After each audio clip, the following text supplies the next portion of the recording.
Assalamualaikum warahmatullahi wabarakatuh.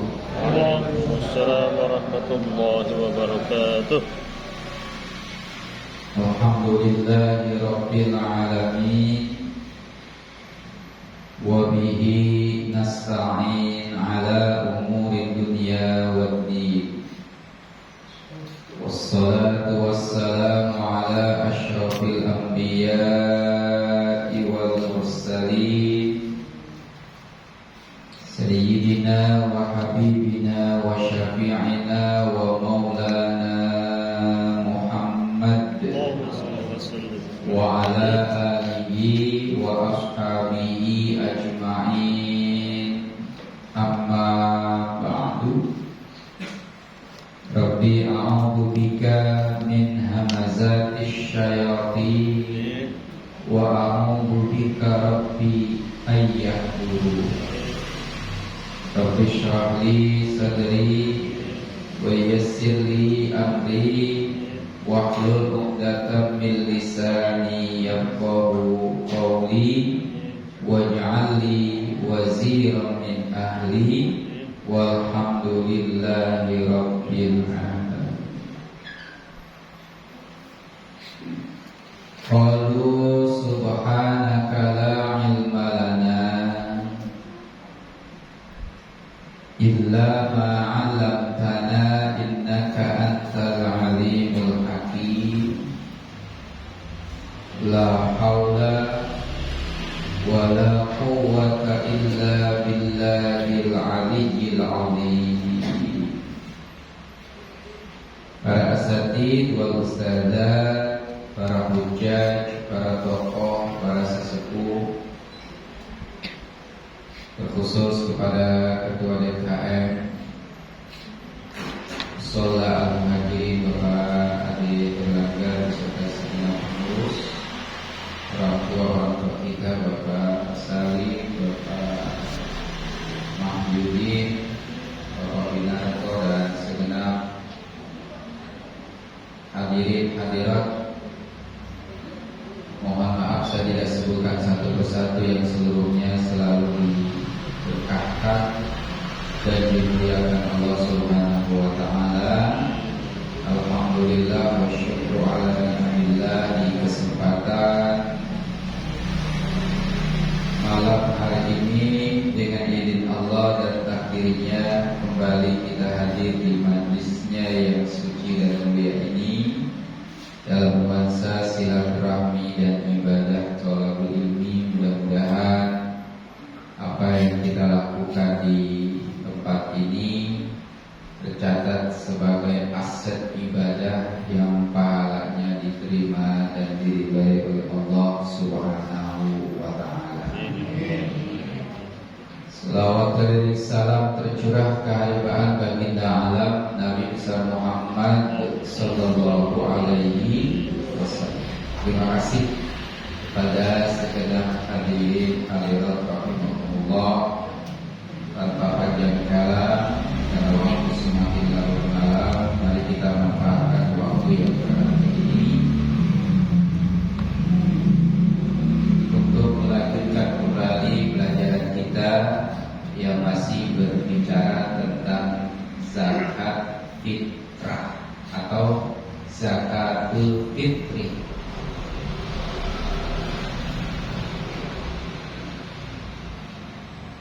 Wa waktu adaiha min waqtil wujubi ila ghurubi syamsi yaumil fitri. Fayalzamul al-madhura ayyu'addiyaha qabla ghurubi syamsi. Wa waktu adaiha, waktu ideal yang utama dalam mengeluarkan zakat fitrah itu min waqtil wujubi ila ghurubi syamsi yaumil fitri. Ada yang berpendapat bahwasanya bahwasanya zakat fitrah itu ditunaikan dari waktu yang wajib, yakni akhir daripada bulan suci Ramadan. Ketika guru bisyams di akhir Ramadan, ila sampai guru bisyamsi yaumil fitri, sampai tenggelam matahari di hari fitri. Karena hitungan fitrah itu dari tenggelam matahari terakhir Ramadan sampai tenggelam matahari di hari fitri, gitu hitungannya. Cuma lebih utamanya dilakukan ketika akhir, ya, batasan mengeluarkan zakat fitrah itu ketika khatib naik ke atas mimbar. Itu yang lebih utamanya lagi. Meskipun ada yang berpendapat karena zakat fitrah hari fitri itu dari terbenam matahari terakhir Ramadan sampai terbenam matahari lagi di hari fitri gitu. Maka sore hari itu sebetulnya semenjak matahari belum tenggelam itu masih ada hari fitri. Ada yang berpendapat seperti itu, tapi kita jangan memilih waktu yang tadi itu, tapi yang paling utama adalah maksimalnya ketika khatib naik ke atas mimbar. Udah itu aja. Meskipun ada yang berpendapat ini pendapat yang memang bagi mereka ya bisa memudahkan di dalam menunaikan zakat fitrah. Gitu. Amman, atas nama siapa mengeluarkan zakat fitrah itu? An kulli muslimin talzamu nafaqatuhu, bagi setiap muslim yang dia diwajibkan untuk mengeluarkan nafkahnya. Yang mengeluarkan zakat fitrah itu adalah yang memang dia mempunyai kewajiban memberikan nafkah. Siapa yang memberikan nafkah? Suami kepada istri, kepada anak. Ini dasar hukum awalnya adalah siapa aja muslim yang berkewajiban memberikan nafkah, maka dialah yang wajib mengeluarkan zakat fitrah dengan tanggungan yang ada, baik istri, anak-anaknya dan lain sebagainya. Ini hukum awalnya. Tapi baru koma belum titik, baru koma ini belum titik. Nanti ada penjelasan di bawahnya. Ya. Bizaujiyah, dengan hubungan istri atau hubungan suami istri, maka yang mempunyai istri, seorang suamilah yang berkewajiban mengeluarkan zakat untuk istrinya. Kuat banget mumi ya.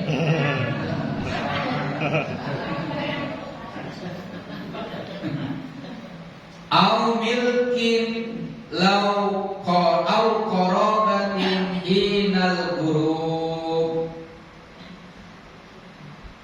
Jadi tadi disebabkan karena lantaran dia menikahi seorang istri, maka si suami wajib mengeluarkan zakat untuk istrinya.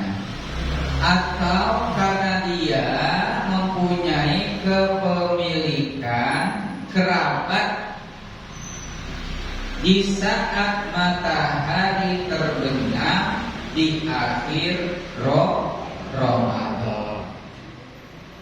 Pada akhir Ramadan dia masih punya harta, gitu. Ya, untuk diberikan kepada kerabatnya, walau raj'iyatan, ya, meskipun dia itu beristri tetapi istrinya ditolak dalam kondisi raj'iyah yang bisa rujuk. Jadi misalkan dia menolak istrinya kapan?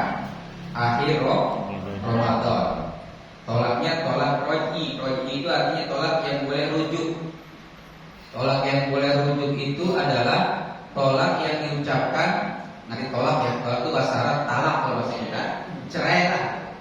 Suami yang menceraikan istrinya satu kali, nah dia boleh rujuk kalau ucapan dari pertama sampai 3 bulan ke depan. Kalau durasi 3 bulan dari pertama kali dia mengucapkan talak, dia boleh rujuk tanpa harus nikah. Tapi kalau udah lewat dari 3 bulan, maka harus nikah lagi. Ya. Nah, itu tolak rujuk namanya. Kenapa terjadi perseteruan berikutnya sehingga terjadilah perceraian kedua kalinya? Ya. 2 kali cerai masih boleh rujuk, artinya masih dalam batas iddah 3 bulan, boleh nikah lagi. Itu cuma 2. Tapi kalau udah 3 kali ngucapin talak, ya, maka si suami dan istri tidak boleh nikah, tidak boleh rujuk kembali kepadanya. Jangankan rujuk, nikah aja kagak boleh. Kalau tadi kan kalau udah habis durasi iddahnya 3 bulan kan boleh nikah tuh. Kalau sebelum 3 bulan boleh rujuk, nggak pakai nikah. Tapi kalau lebih dari 3 bulan nikah. Kalau seandainya dia itu ya tolaknya 2 kali. Tapi kalau udah sampai 2 kali udah rujuk lagi, ketiga kali terjadi lagi tolak, maka si istri dan suami tidak boleh rujuk kepadanya. Jangankan rujuk kepada keduanya, nikah aja kagak boleh. Kecuali kalau si istri nikah dulu sama orang lain. Habis nikah sama orang lain, ya, dicerai dulu, balik-balik. Dicerai dulu sama suami yang kedua. Itu pun antara suka sama suka, cerainya jangan dipaksa. Bagaimana dipaksa? Lu kawin ini dah, mantan bini gua, tapi jangan lu pegang-pegang, gua apain, jangan. Nih gua bayar, gitu. Itu tak boleh. Ya, di zaman sekarang kayak gitu bentuknya. Dibayar, lu mau berapa? 20 juta, 30 juta, 100 juta. Asal habis nikah lu cerai, jangan kayak cemek-cemek. Nah itu nggak boleh. Nggak boleh yang begitu. Yang zamannya sekarang udah instan, pengennya enak-enak baik begitu. Padahal Islam nggak begitu caranya. Tetap dia nikah sama orang lain, dan karena udah statusnya suami istri, boleh hubungan suami istri. Cerainya pun harus antarodin, memang suka sama suka, memang harus diceraikan begitu, bukan karena dipaksa. Cerailah dia, habis cerai baru jangan balik dulu, nungguin iddahnya lagi 3 bulan, kelamaan. Ya makanya jangan gampang-gampang. Ya, jangan gampang-gampang kata cerai atau kata tolak gitu. Ini apa-apa, cerai begitu. Ya, hati-hati. Ini Islam menjunjung tinggi kemuliaan di dalam nikah dan dalam talak atau dalam cerai. Oleh karenanya jangan gegabah dan jangan gampang-gampang. Kalau salah sedikit aja bercerai itu. Kalau salah sedikit pulang semua mau bapak lu. Kalau salah sedikit ambil tuh, pakai lu semuanya. Ya itu semuanya udah mengandung unsur tolak atau cerai. Hati-hati, ya. Nah, kalau seandainya dia itu tolaknya tolak roj'iyah yang masih dalam kondisi rujuk, maka dia tetap wajib menunaikan zakat buat istrinya atau mantannya. Kalau dicerai mantan tentunya ya, masih tahap mantan gitu. Ya, dia wajib mengeluarkan zakat begitu. Au hamilan ba'inan, atau istri yang ditolak karena tolak bain. Apa tolak bain? Tolak yang 3 kali, tapi dia hamil. Udah ditolak 3 kali, hamil pula. Ya. Kalau kondisinya dia ditolak 3 kali, tapi dalam keadaan hamil, maka dia masih menjadi suami masih berkewajiban mengeluarkan zakat buat istrinya. Bukan istri mana? Ya. Ibu anaknya yang dikandung itu. Walau amatan, meskipun dia itu seorang budak. Bayazamu fitratahuma kana faqatiha, maka wajib bagi suami untuk mengeluarkan zakat atasnya, juga kepada nafkah yang harus diberikan kepadanya. Jadi bukan karena zakatnya, nafkahnya juga dikasih. Karena nafkahnya apa? Itu yang di dalam kandungan mantan istrinya adalah anaknya, kudu di nafkahi begitu. Jadi yang cerai begitu Pak. Ya. Kalau seandainya dia masih tolak roj'i yang bisa kembali, maka masih bisa maka masih berkewajiban memberikan nafkah tuh. Jangan main udah bercerai dia gitu. Tetap 3 bulan itu masih berkewajiban memberikan nafkah. Wallahu a'lam. Ini kewajiban yang harus kita ketahui bersama-sama. Ya, sampai si istri yang ditolak bain yang udah 3 kali yang nggak boleh kembali, yang tadi sudah jelaskan di atas, kalau dia hamil maka tetap zakatnya atas tanggungan mantan suaminya, termasuk suaminya berkewajiban memberikan nafkah kepada anak yang di dalam kandungan mantan istrinya.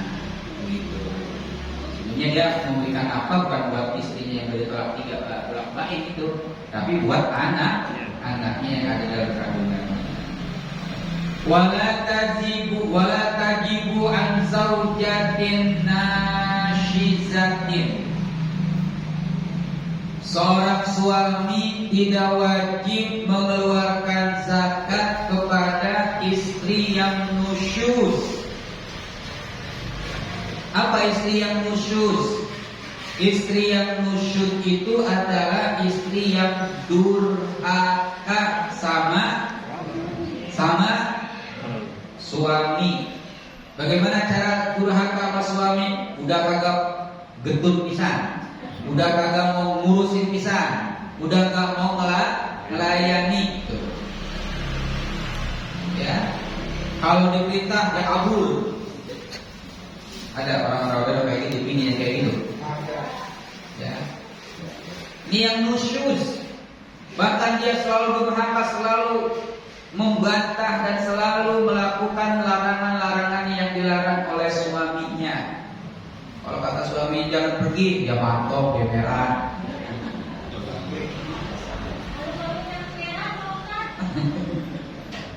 Gak ada suami yang durhaka, yang ada istri yang durhaka. Kalau suaminya yang merah, berarti apa?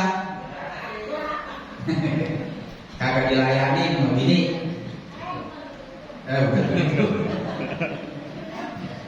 Ya, wallahu a'lam bishawab. Ya, jadi kalau seandainya, ya karena kan mohon maaf para bapak, para ibu jamaah sekalian rahimahullah, karena yang menjadi PR seorang istri adalah taat sama suami.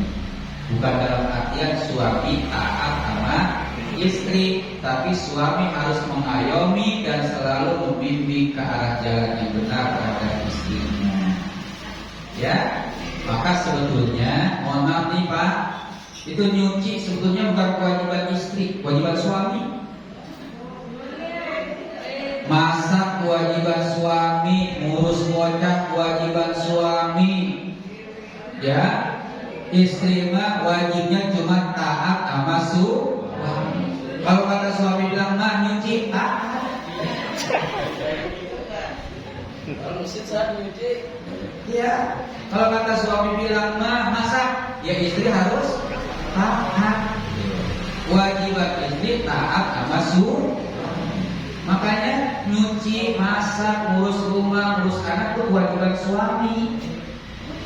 Tapi kalau kata suami mah ngurus itu bocah, istri harus taat sama suami. Gitu. Paham maksudnya? Ya, sampai sejauh itu. Ya, wallahu a'lam bishawab.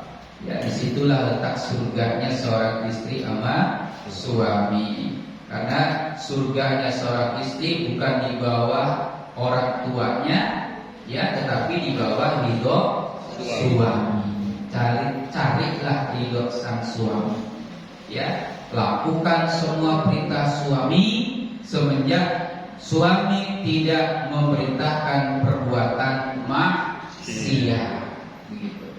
Ya, ini semenjak kita begitu, insya Allah surga udah terbuka di depan mata lebar-lebar. Amin ya Allah ya Rabbal. Ya Allah. Tapi mentang-mentang itu suami juga jangan apa? Jangan merasa wah nggak boleh gitu. Ya harus disikapi, harus diimbangi dengan ketaatan seorang istri kepada dirinya atau kepada seorang suami. Para bapak ibu hadirin hadirat rahimakumullah, ya. Jadi seorang istri yang nusyuz artinya yang membangkang sama suami. Karena dalam Al-Quran itu kalau istri membangkang sama suami, caranya apa? Pertama, kalau kata Allah itu nasihatin dia. Jangan begitu. Ya. Kagak kena juga. Ya, kagak kena dinasihatin, pukul. Tapi pukulnya juga di arah yang tidak membahayakan. Ini Al-Quran itu bicara. Kalau nggak kena juga, kagak waras juga, dia durhaka, masih membantah dan membangkang kepada suaminya, boleh pisah ranjang. Ya, batasannya adalah 3 bulan. 3 bulan kagak waras-waras juga, udah ngapain? Ya. Tuh, karena apa? Suami pengen baik-baik, dinasihatin udah masih aja membangkang juga. Udah dipukul, pukulnya juga awas hati-hati, jangan sampai pukul muka. Cari tempat yang gak membahayakan. Di mana? Di telapak kakinya tuh. Pukul telapak kakinya. Jangan ke arah badan. Islam juga menganjurkan dengan cara seperti, tapi cari tempat yang tidak membahayakan. Mana tempatnya? Telapak kaki. Ambil kakinya, pukul tuh telapak kakinya. Jangan disentak sampai jatuh, jangan. Itu Islam mengatur dengan etika yang sangat luar biasa. Udah nggak kena juga dipukul kagak waras-waras, masih membangkang juga, melaksanakan yang dilarang oleh suami, perintah suami nggak dilaksanakan juga, boleh dengan cara pisah ranjang. Kagak waras-waras juga dah. Begitu. Itu termin tunggu sampai 3 bulan. Terjadi itu di masa menunaikan zakat, maka suami tidak wajib memberikan atau mengeluarkan zakat untuk istrinya yang nusyuz. Wallahu a'lam bishawab.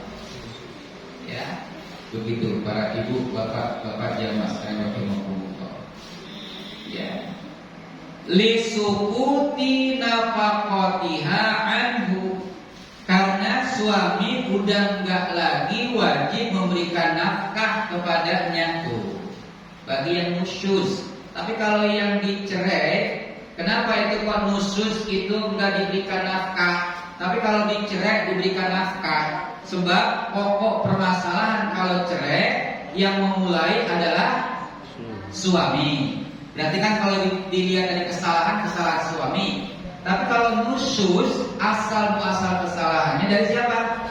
Si perempuan, maka dia yang bersalah. Makanya suami juga wajib memberi nafkah kalau nusyuz. Beda sama tolak itu. Kalau tolak itu sumber permasalahannya dari suami, maka dia yang mengucapkan, dia yang bertanggung jawab, begitu. Tapi kalau nusyuz itu bersumber dari seorang istri, maka dia yang bertanggung jawab. Sampai zakatnya aja nggak wajib ditunaikan oleh suami. Nafkahnya juga tidak. Masya Allah, Islam begitu rapi dan begitu luar biasa. Ya, jangan sampai nanti seorang istri nusyuz sama suaminya. Ya, tajibu alaiha. Bahkan ini menjadi kewajiban si istri itu, si perempuan itu, in kana ghaniyatan, apalagi dia itu memang wanita atau istri yang kaya, gitu. Ya, tapi mudah-mudahan kita meskipun ajarannya mengajarkan seperti itu, ya sebagai tanggung jawab suami, maka memang dia masih seorang istri, tetap dikeluarkan zakatnya oleh suami. Masya Allah, sampai sejauh itu. Ini Islam mengajarkan kepada kita sekalian.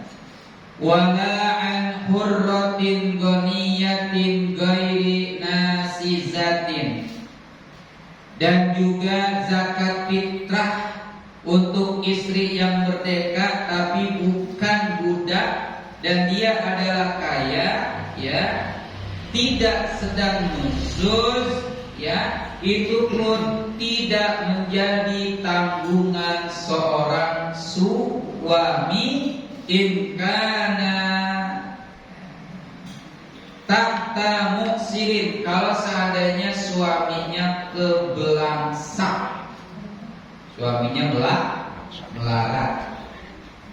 Kan ada suaminya kagak punya harta tapi istrinya punya.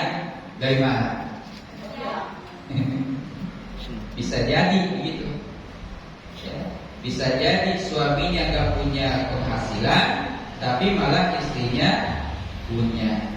Kalau seandainya seperti ini, memang asal muasal kewajiban mengeluarkan zakat adalah suami untuk istrinya. Tapi kalau seandainya suaminya melarat, tidak punya uang, tidak punya harta, sementara istrinya itu merdeka tapi banyak harta, maka si istrilah yang mengeluarkan zakat untuk suaminya yang susah.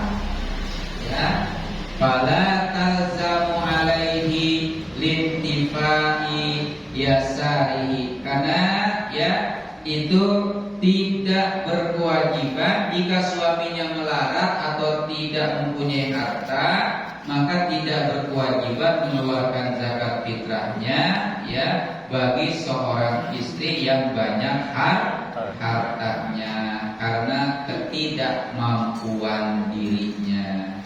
Wala 'alaiha likalami taslimiha nafsaha lahu, pun pula tidak menjadi tanggungan dirinya sendiri karena kesempurnaan menyerahkannya penyerahan dirinya kepada sang suami. Juga sebenarnya ini memang jadi dilema ininya, ya, karena memang kewajiban membayar zakat itu siapa yang wajib?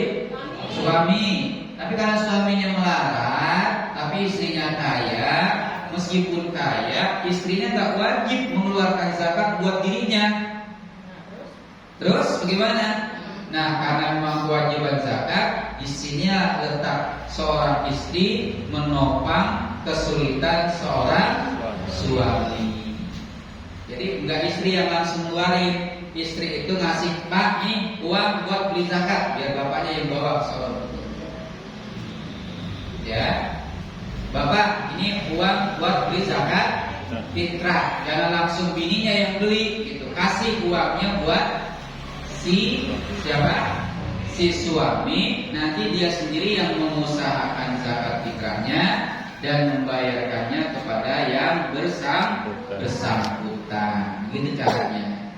Bukan dalam artian emang dia nggak punya apa-apa, ini istrinya sendiri yang repot-repot, yang nyari beras, bawa kemana-mana, bawa ke tempat ambil zakat. Tidak, tapi si istri menopang suaminya untuk memberikan fasilitas kemudahan buat dirinya untuk membeli beras misalkan, untuk dibayarkan zakatnya kepada mustahiknya.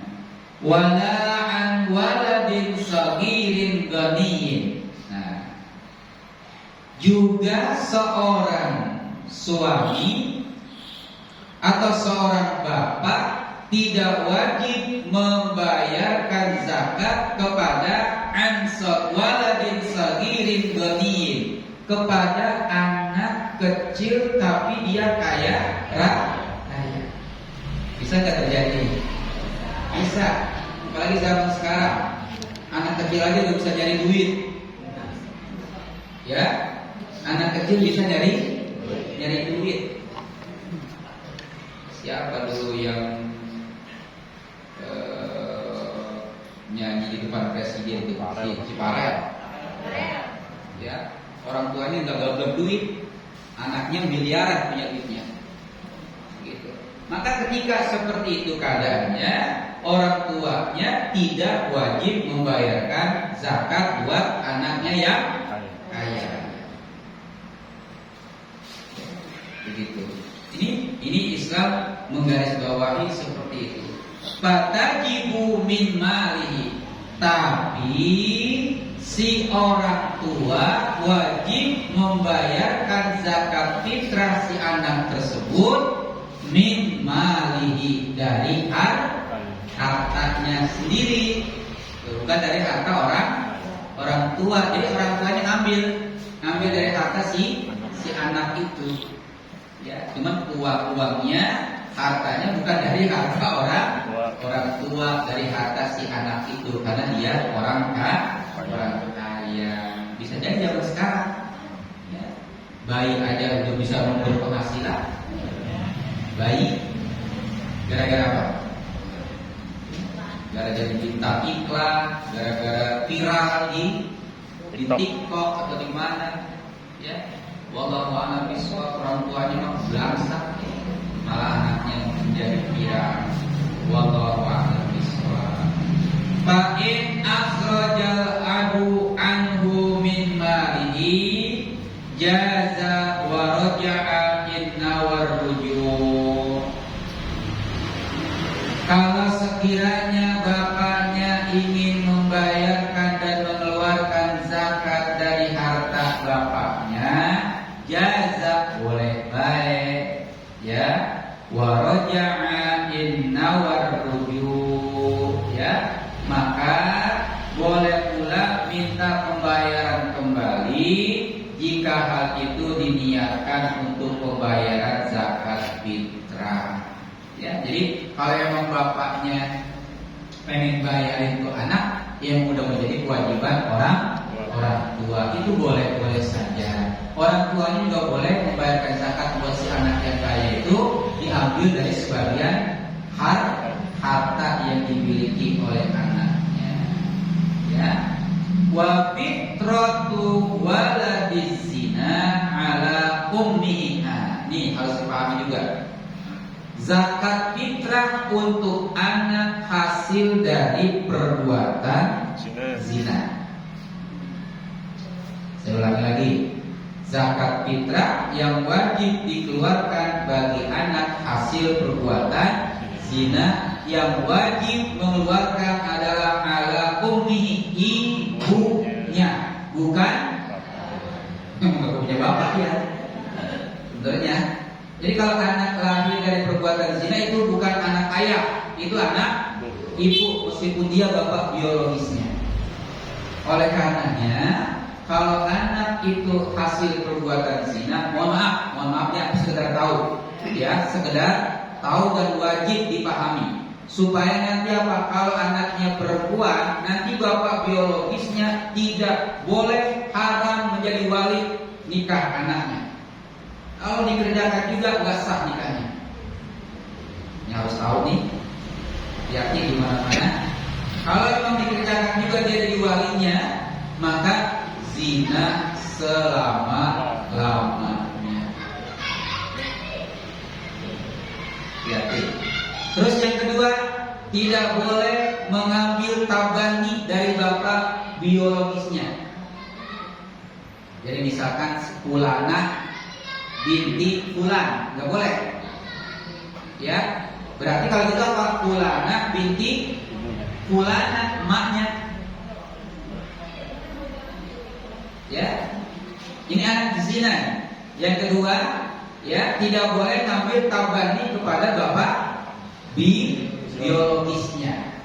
Tuh. Yang ketiga adalah dia si anak ini tidak berhak mendapat warisan dari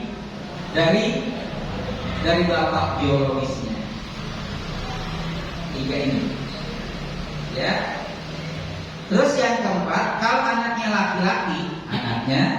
laki-laki tidak boleh juga menjadi wali kepada adiknya yang perempuan. Kalau bapaknya udah kagak ada, begitu. Misalkan dia punya adik perempuan, bapaknya udah nggak ada, kan biasanya ngambil wali dari kakaknya, maka dia nggak boleh. Ya, juga tidak boleh ngambil tabani ke bapaknya, tidak berhak mendapat warisan. Begitu seterusnya dan seterusnya. Ini Islam yang mengajarkan seperti itu. Ya, oleh karenanya kalau seandainya sampai terjadi seperti ini, mudah-mudahan bisa diperbaharui dengan nikah yang benar, ya, agar dijauhi dari zina selama-lamanya. Karena nikahnya tidak sah tanpa wali yang benar. Ya, para bapak itu seperti itu. Wala'an waladin kabirin qadirin ala kasab. Juga seorang ayah tidak berkewajiban mengeluarkan zakat fitrah an waladin kabir bagi anaknya yang udah dewasa qadirin, apalagi dia mampu ala kasabin untuk bekerja dan menghasilkan uang. Jadi kalau anaknya udah balik, udah dewasa, udah bekerja, udah punya penghasilan, maka zakatnya siapa yang nanggung? Dirinya sendiri, udah bukan orang tuanya lagi. Begitu. Ya. Tapi kalau seandainya anaknya pengen zakatnya orang tuanya, boleh nggak? Boleh. Ya. Karena dia udah sukses, orang tuanya udah mendidiknya, dah bapak nggak usah ngeluarin zakat, ntar saya yang ngeluarin zakat, itu lebih utama. Ya, satu lagi nih, wala tajibul fitratu an kinnin kafirin. Tidak wajib juga mengeluarkan zakat fitrah kepada budak yang kafir.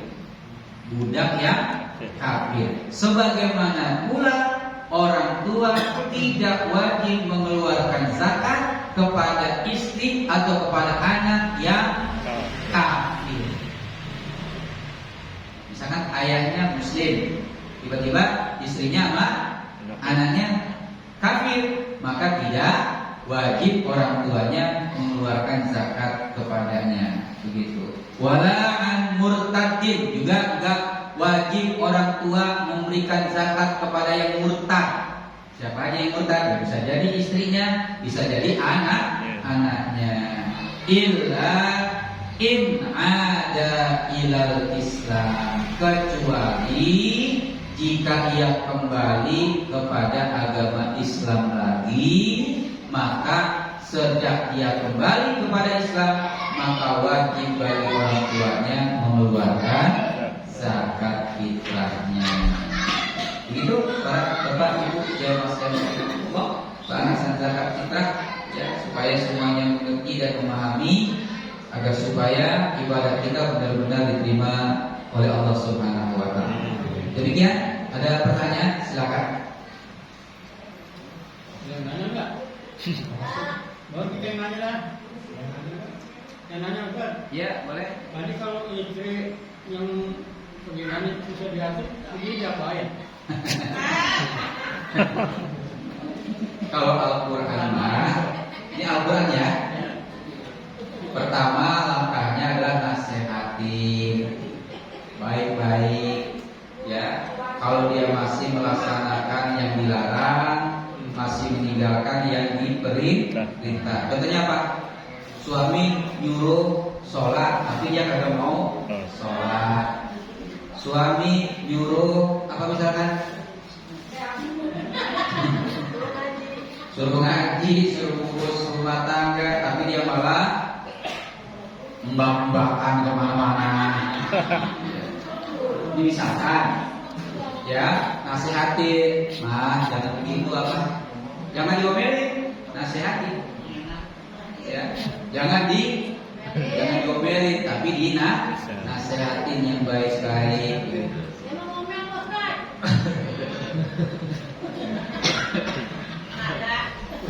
Tapi boleh pukul kan? Pukul nggak boleh. Ya, kalau dinasehatin kagak kena juga. Tahap yang kedua kata Allah dalam firman-Nya, "Fadribuhunna", pukullah dia. Cuma ini juga harus hati-hati juga, mukulnya cari daerah yang tidak membahayakan. Kalau kata Nabi mah dalam sabdanya, "Wala tadribil wajha", jangan gampang-gampang mukul ke arah Tapi kan teblak mandatnya, teblak pantatnya. jinak malahan. Gitu kan? Iya.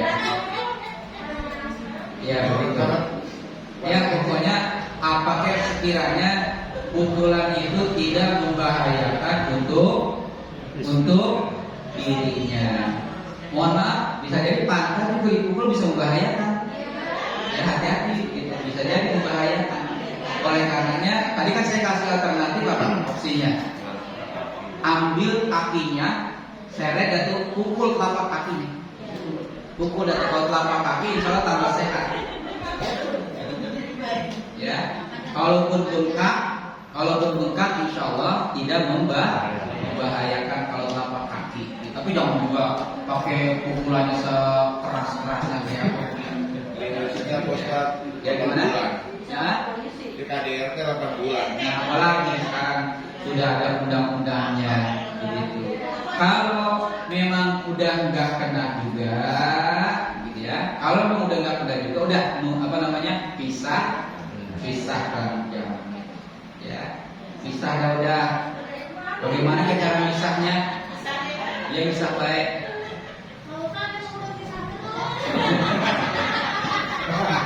Nggak ada yang sholat tuh. Saya juga sering tidur misah sama bini saya. Tapi kalau gila nyatu mah nyatu. Ya, itu jadi maksudnya berpisah di situ karena memang udah nggak ada keinginan lagi untuk melakukan hubungan intim namanya. Udah, itu udah susah. Itu sebatas 3 bulan namanya. Kalau 3 bulan juga nggak ada hasil yang positif, udah ubah. Ya, udah itu maksudnya apa?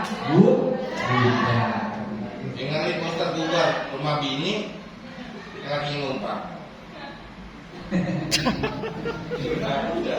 Ya, tinggal tergantung mana yang keluar begitu. Kalau numpang di rumah bini ya lakinya yang Wah.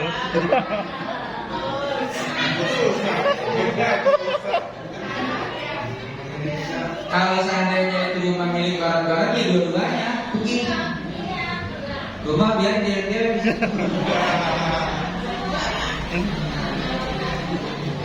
Allah. Jadi tinggal ambil jalan yang baiknya Pak.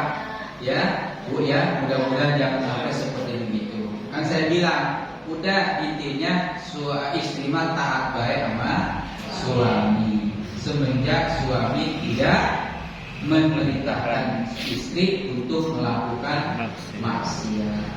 Ya, kalau ibadah ibu-ibu mah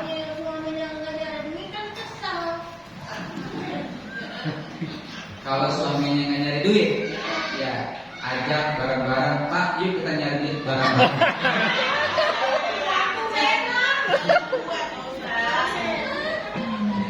Bagaimana sebenarnya Allah sudah memberikan karunia yang banyak buat kita, tinggal tergantung kita mau mengaisnya. Kalau kita nggak mau gengsi, Pak, mohon maaf, tapi jangan ngikutin saya, ya. Modal karung sama besi dibengkokin, ada duitnya nggak? Kalau mau usaha dan nggak merasa gengsi, bisa madam, insya Allah. Ini kadang-kadang gengsinya doang kan gede banget, begitu. Jadinya inilah yang menjadi kewajiban kita. Ya lo kan sampai kayak gitu maksud saya. Ya lo kan sampai kayak begitu. Yang jelas kita siap menerima rizki Allah. Rizki itu kan ada dua macam.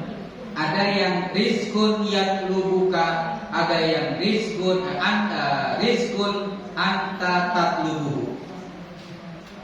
Kalau rizkun tatlubuhu itu rizki yang harus kita cari, kita jemput. Kalau nggak dijemput kagak datang. Itu rizki. Ada juga rizki yang yatlubuka, kemana-mana kita ada dicari-cari sama rizki. Bapak, ibu termasuk orang yang nyari rizki apa dicari-cari sama rizki? Kalau yang dicari-cari sama rizki mah duduk doang kok datang. Lagi duduk sore-sore dibawain apa namanya? Dibawain goreng, bajibur gitu. Ya lagi pagi-pagi dibawain apa ayam bakar gitu, lagi duduk. Itu namanya rizkun yatlubuka. Nah kita rata-rata rizkun tatlubuhu, rizki yang mana kita harus mencari, kita jemput gitu. Ibarat main bola mah, kalau pengen dapat bola kita ngejar bola. Kalau diem baik dapat bola nggak kira-kira? Ada rezeki yang kita harus cari, kita diem baik karena nggak dapat apa-apa. Begitu para bapak ibu jamaah sekalian Allah, ya mudah-mudahan semuanya diberikan kemudahan. Ya silakan.